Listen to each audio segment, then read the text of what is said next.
Hello नमस्कार, मैं हूँ योगेश। आप देख रहे हैं स्टडी जीएस। आज हम लोग देखेंगे क्लास 10 का जो इकोनॉमिक्स है उसका सेकंड चैप्टर है sectors of the Indian economy. इसका एमसीक्यू क्वेश्चन देखेंगे, क्योंकि इस बार जो है क्लास 10th में सीबीएसई बोर्ड में एमसीक्यू क्वेश्चन जो है ज़्यादा पूछा जा रहा है। जो नवंबर में 30 नवंबर से जो एग्ज़ाम है उसमें एमसीक्यू फॉर्म में क्वेश्चन होंगे, तो उसी को ध्यान में रखते हुए मैंने ये वीडियो बनाया है। ठीक है, तो आइए शुरू करते हैं। पहला क्वेश्चन है, how many sectors divided how many sectors divided the Indian economy. Question पूछ रहा है कि इंडियन इकोनॉमी में कितने सेक्टर्स में डिवाइड किया गया है इंडियन इकोनॉमी को। तो ऑप्शन यहाँ पर देखिए, ऑप्शन ए है 2, ऑप्शन बी है 1, ऑप्शन सी है 3, ऑप्शन 4 है, ऑप्शन डी है 4। तो इसका जो करेक्ट आंसर हो जाएगा वो हो जाएगा ऑप्शन नंबर सी, यानी इंडियन इकोनॉमी को 3 सेक्टर में डिवाइड किया गया है। पहला होता है प्राइमरी, दूसरा होता है सेकेंडरी और तीसरा होता है टर्शियरी। ठीक है, तो आगे बढ़ते हैं। Next question, primary sector included. Primary sector में इंक्लूड होता है, क्या इंक्लूड होता है? ऑप्शन है एग्रीकल्चर, ऑप्शन बी है डेयरी, ऑप्शन सी है फिशिंग, ऑप्शन डी है ऑल ऑफ द अबव। तो इसका जो आंसर सही होगा वो हो जाएगा option number D, all of the above. इनमें से सभी जो है, चाहे एग्रीकल्चर हो, डेयरी हो, फिशिंग हो, ठीक है, सारी चीज़ें हैं प्राइमरी सेक्टर में आ जाते हैं। नेक्स्ट क्वेश्चन को बढ़ते हैं। Question number 3, agriculture is also called. Agriculture is also called, इसका जो ऑप्शन ए है सेकेंडरी सेक्टर, ऑप्शन बी है टर्शियरी सेक्टर, ऑप्शन सी है प्राइमरी सेक्टर, ऑप्शन डी है नन ऑफ द अबव। तो इसका जो करेक्ट आंसर हो जाएगा वो हो जाएगा option number C, primary. Agriculture sector को प्राइमरी सेक्टर भी कहा जाता है। ठीक है, आगे बढ़ते हैं नेक्स्ट क्वेश्चन की ओर। In which sector included in industry. Industry जो है कौन सा सेक्टर के अंदर इंक्लूड किया जाता है? ऑप्शन ए है प्राइमरी, ऑप्शन बी है सेकेंडरी, ऑप्शन सी है टर्सरी और ऑप्शन डी है नन। तो इसका जो करेक्ट आंसर हो जाएगा वो हो जाएगा ऑप्शन नंबर बी, सेकेंडरी। ठीक है, इंडस्ट्री को सेकेंडरी सेक्टर में इंक्लूड किया जाता है। नेक्स्ट है question number 5, which sector is also called service sector. Question ये कहा गया कि सर्विस सेक्टर किस सेक्टर को कहा जाता है? ऑप्शन ए है प्राइमरी सेक्टर, ऑप्शन बी है सेकेंडरी, ऑप्शन सी है टर्शियरी, ऑप्शन डी है नॉन ऑफ द अबव। ठीक है, तो इसका जो करेक्ट आंसर हो जाएगा वो हो जाएगा option number C, tertiary sector. यानी जितने भी सेवा क्षेत्र होता है उन्हें टर्सरी सेक्टर के अंतर्गत रखा जाता है। जितने भी सर्विस प्रोवाइड करते हैं, चाहे टीचर्स हो, चाहे लॉयर्स हो, ठीक है, या तो फिर कोई और भी गवर्नमेंट ऑफिसर्स हो, सारे सर्विस प्रोवाइड करते हैं, तो ये टर्सरी सेक्टर में आते हैं। नेक्स्ट क्वेश्चन है question number 6, which of the following is not included in service sector. इनमें से कौन है जो सर्विस सेक्टर में इंक्लूडेड नहीं है? ऑप्शन ए है लॉयर, ऑप्शन बी है एटीएम बूथ, ऑप्शन सी है टीचर्स, ऑप्शन डी है इंडस्ट्री। इसका जो करेक्ट आंसर हो जाएगा वो हो जाएगा option number D, industry. Industry जो है वो टर्शियरी सेक्टर में इंक्लूडेड नहीं है। ठीक है, बाकी सब टर्शियरी सेक्टर है। नेक्स्ट है question number 7, the value of all final goods and services produce with in a country during a financial year is called. Question पूछा जा रहा है कि किसी कंट्री के अंदर, किसी एक फाइनेंशियल ईयर के अंदर जितने भी गुड्स एंड सर्विसेज का जो प्रोडक्शन किया जाता है उसे क्या कहा जाता है? ठीक है, ऑप्शन ए है जीएनपी, ऑप्शन बी है जीडीपी, ऑप्शन सी है एनएनपी, ऑप्शन डी है एनडीपी। ठीक है, तो इसका जो करेक्ट आंसर हो जाएगा वो हो जाएगा ऑप्शन नंबर बी, जीडीपी कहा जाता है। एक देश के अंदर जितने भी गुड्स एंड सर्विसेज का प्रोडक्शन किया जाता है इन ए फाइनेंशियल ईयर, ठीक है, तो उसे उस देश का जीडीपी कहा जाता है। ठीक है, आगे बढ़ते हैं question number 8, what is the full form of GDP. ये बहुत बड़ा क्वेश्चन है, क्योंकि कई बार क्वेश्चन में ये बहुत इंपॉर्टेंट क्वेश्चन है। एग्जाम कई बार जीडीपी का फुल फॉर्म पूछा भी गया है प्रीवियस ईयर में। ऑप्शन ए है gross domestic product, option B है gross demand product, option C है gross domestic price, option D है नॉन ऑफ द अबव। इसका जो करेक्ट आंसर हो जाएगा वो हो जाएगा ऑप्शन नंबर, इसका जो करेक्ट आंसर हो जाएगा वो हो जाएगा ऑप्शन नंबर ए, ग्रॉस डोमेस्टिक प्रोडक्ट। ठीक है, तो आगे बढ़ते हैं। नेक्स्ट क्वेश्चन है क्वेश्चन नंबर 9। क्वेश्चन नंबर 9 है hidden unemployment is also called, यानी हाइडन यानी छिपी हुई बेरोजगारी को और किस नाम से जाना जाता है? ऑप्शन ए है एजुकेटेड अनएम्प्लॉयमेंट, ऑप्शन बी है डिसगाइज अनएम्प्लॉयमेंट, ऑप्शन सी है फ्रिक्शनल अनएम्प्लॉयमेंट, ऑप्शन डी है नॉन ऑफ द अबव। तो इसका जो करेक्ट आंसर हो जाएगा दोस्तों वो हो जाएगा डिसगाइज अनएम्प्लॉयमेंट, है कि नहीं? उसको हाइडन अनएम्प्लॉयमेंट भी बोलते हैं, डिसगाइज। नेक्स्ट क्वेश्चन की ओर बढ़ते हैं। Question number 10, which type of unemployment found in agriculture. Question में पूछा गया है कि एग्रीकल्चर में किस प्रकार के अनएम्प्लॉयमेंट यानी बेरोजगारी पाए जाते हैं। तो ऑप्शन ए है डिसगाइज अनएम्प्लॉयमेंट, ऑप्शन बी है सीजनल अनएम्प्लॉयमेंट, ऑप्शन सी है एजुकेटेड अनएम्प्लॉयमेंट, ऑप्शन डी है नॉन ऑफ द अबव। तो इसका जो आंसर करेक्ट हो जाएगा दोस्तों वो हो जाएगा दोनों हो जाएगा, क्योंकि डिसगाइज और सीजनल ये दोनों एग्रीकल्चर सेक्टर में पाए जाते हैं, तो ये दोनों इसका करेक्ट आंसर हो जाएगा। ठीक है, तो यहाँ मैंने थोड़ा सा मिस्टेक किया है। नेक्स्ट क्वेश्चन की ओर आगे बढ़ते हैं। Which type of unemployment found in urban areas. Question पूछा गया है कि which type of unemployment found in urban, यानी शहरी क्षेत्र में किस तरह के अनएम्प्लॉयमेंट पाए जाते हैं। ऑप्शन है एजुकेटेड अनएम्प्लॉयमेंट, ऑप्शन बी है डिसगाइज अनएम्प्लॉयमेंट, ऑप्शन सी है सीजनल अनएम्प्लॉयमेंट, ऑप्शन डी है नॉन ऑफ द अबव। इसका जो करेक्ट आंसर हो जाएगा वो हो जाएगा ऑप्शन नंबर ए, एजुकेटेड अनएम्प्लॉयमेंट। ज़्यादातर शहरी इलाकों में शिक्षित बेरोजगारी पाया जाता है, यानी एजुकेटेड अनएम्प्लॉयमेंट, यानी पढ़े लिखे होते हैं लेकिन उन्हें रोजगार की प्राप्ति नहीं होती है, तो वैसे में एजुकेटेड अनएम्प्लॉयमेंट कहलाता है। नेक्स्ट क्या है question number 12, which year was established planning commission in India. Question पूछा जा रहा है कि भारत में प्लानिंग कमीशन की स्थापना कब हुई। तो ऑप्शन ए है इसका 1950, ऑप्शन बी है 1951, ऑप्शन सी है 1952, ऑप्शन डी है 1955। इसका जो करेक्ट आंसर हो जाएगा वो हो जाएगा 1950, यानी प्लानिंग कमीशन का स्थापना भारत में 1950 में हुआ था और 1951 से लेकर 1956 के बीच में first 5 year plan planning commission के द्वारा लाया गया था। ठीक है, तो ये भी याद रख सकते हैं आप। नेक्स्ट क्वेश्चन है question number 13, who become the chairman of the planning commission, यानी प्लानिंग कमीशन के चेयरमैन कौन होते हैं। ऑप्शन ए है प्राइम मिनिस्टर, ऑप्शन बी है प्रेसिडेंट, ऑप्शन सी है होम मिनिस्टर, ऑप्शन डी है नॉन ऑफ द अबव।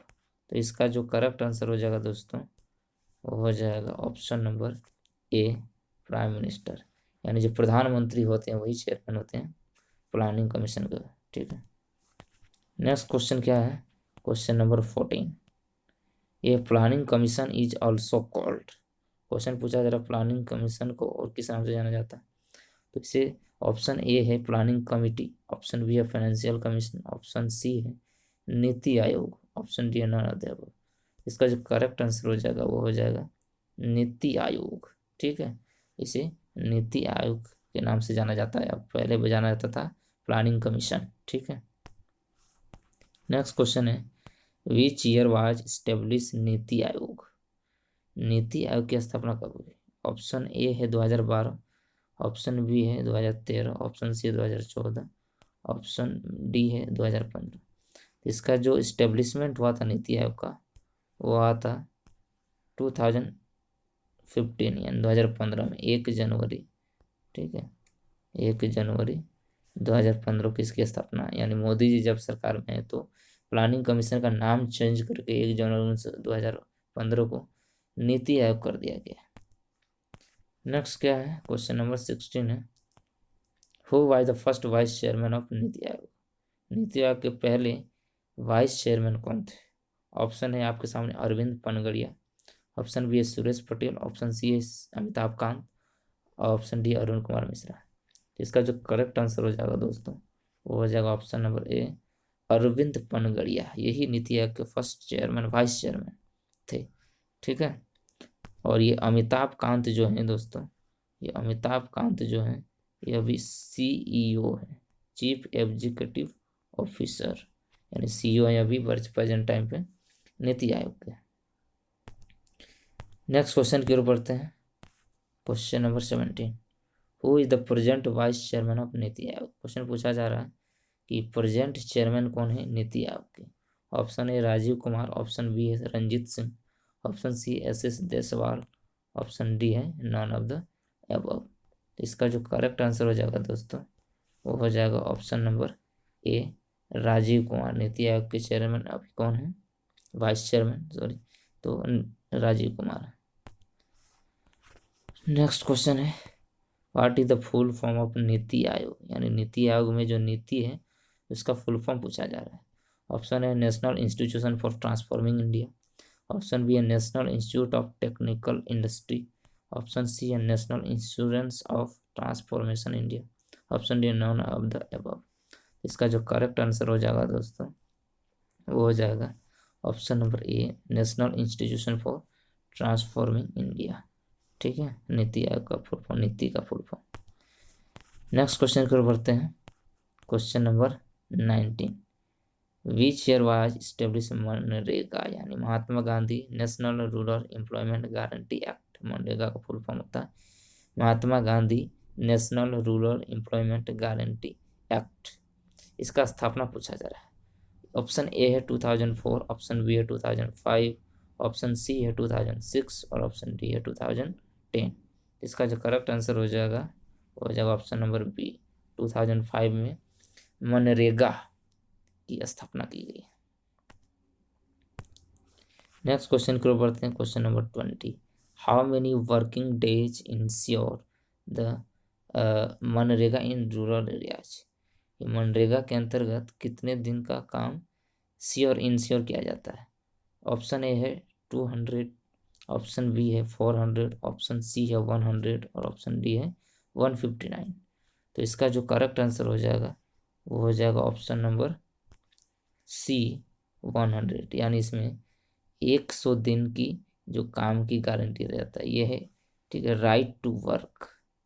ठीक है, इसके तहत राइट टू वर्क, इसके तहत जो है 100 दिन ग्रामीण इलाका में काम दिया जाता है मनरेगा के तहत। ठीक है, और शुरुआती दौर में 625 जिलों में इसको लागू किया गया था। भारत के 625 जिलों में लागू किया गया था, ये भी पूछा जा सकता है। नेक्स्ट क्वेश्चन है question number 21, organise sector covers. Question क्या पूछा जा रहा है कि ऑर्गेनाइज सेक्टर कवर्स क्या कवर्स करता है। Rules and regulations, option B है minimum wages act, option C है payment of gratitude act, all of the above. तो ये ऑर्गेनाइज जो सेक्टर होता है इसमें जो भी रूल रेगुलेशन होते हैं सारे को फॉर्मल तरीके से फॉलो किया जाता है। मिनिमम वेजेज एक्ट को फॉलो किया जाता है। पेमेंट जो होता है सही टाइम पे दिया जाता है, टाइमली दिया जाता है, जो भी होता है आपको वो सही टाइम पेमेंट किया जाता है। तो इसका जो करेक्ट आंसर हो जाएगा वो हो जाएगा option number D all of the above.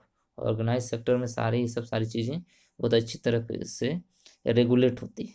ठीक है, नेक्स्ट क्या है question number 22, which of the following is included in unorganise sector, यानी अनऑर्गेनाइज सेक्टर में कौन शामिल है। ऑप्शन है टीचर्स, ऑप्शन बी है गवर्नमेंट ऑफिसर्स, ऑप्शन सी है डूइंग रिपेयर वर्क और ऑप्शन डी है नॉन ऑफ द अबव। तो इसका जो करेक्ट आंसर हो जाएगा अनऑर्गेनाइज में वो हो जाएगा option number C doing repair work.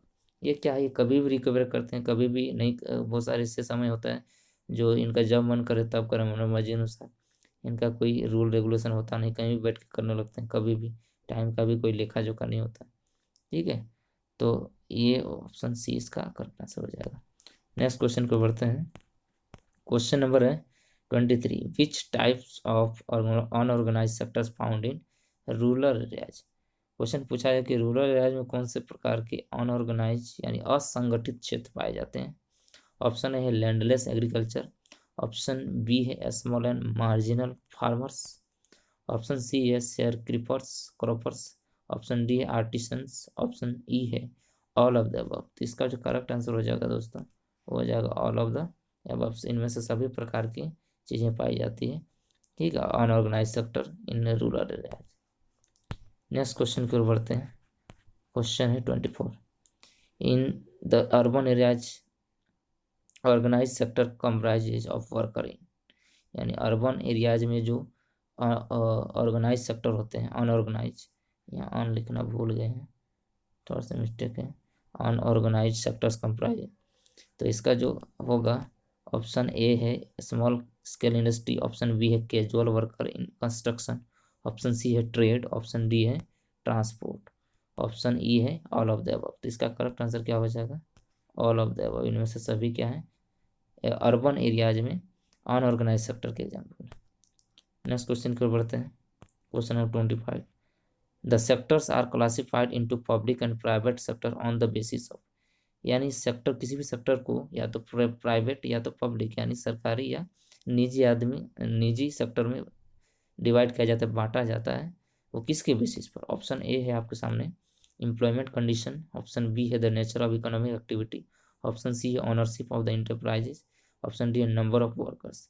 इसका जो करेक्ट आंसर हो जाएगा दोस्तों वो हो जाएगा ऑनरशिप ऑफ इंटरप्राइजेस, यानी किसी व्यक्ति का स्वामित्व के आधार पर कि उसका मालिक कौन है, कोई निजी आदमी है या सरकार मालिक है।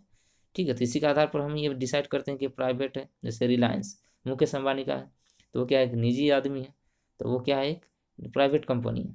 जबकि अगर सेल पूछा जाए, steel authority of India limited, ये भारत सरकार इसको मतलब रेगुलेट करती है, तो क्या हो जाएगा? एक पब्लिक सेक्टर हो जाएगा।